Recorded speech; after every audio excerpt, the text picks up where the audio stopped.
At Trump 24, a lot of people want Trump to run again, right? I believe they do. Do you want him to run again? It'd be good for business. It'd be good for capitalism and it'd be good for this country because I believe he does stand for everything that we believe in as Americans.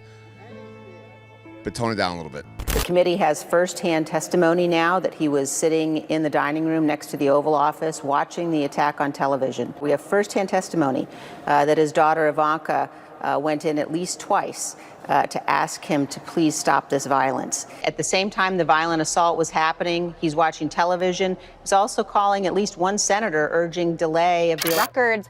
And it is clear, based on what Liz Cheney revealed this morning, that someone close to Trump is talking and revealing some pretty specific information about his actions that day. It's also clear that the committee is starting to zero in on those 187 minutes that Trump was publicly silent while his supporters breached the building. Both the chair and vice chair of the January 6th committee to find out exactly what happened on the day and to find out the level of culpability that President Donald Trump potentially had that day have come up with some big information here.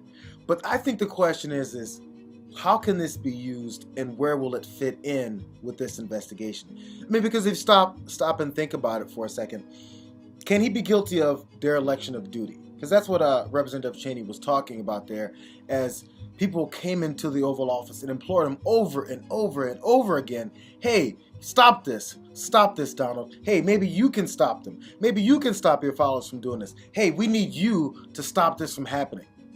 And as it was outlined by the chair, Benny Thompson, it was about 187 minutes of the attack on the Capitol going on before that first video did come out of Donald Trump 25% telling his supporters, hey, calm down.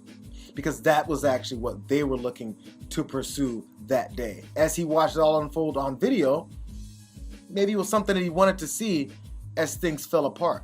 So I think the question becomes, can he be guilty of it? Or do you have to combine the two? Because look, before we're talking about whether or not there was planning and pre-planning and execution of the entire event that day that was coordinated with the president, the former president, and also the people that surrounded him. We know advisor Peter Navarro has been spilling beans about the Green Bay sweep that they were planning that day. But they had 100 Republican senators and congressmen ready to try and delay the process long enough for them to put their case out there, for them to stop the certification of the new president so they could push more and more of the big lie that Donald Trump had been already pursuing since Election Day all the way up till January 6th.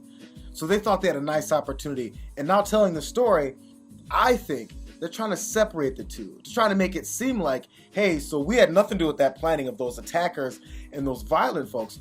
We had something to do with the white collar version of subverting an election, the political way of overturning an election that was obviously lost from our side.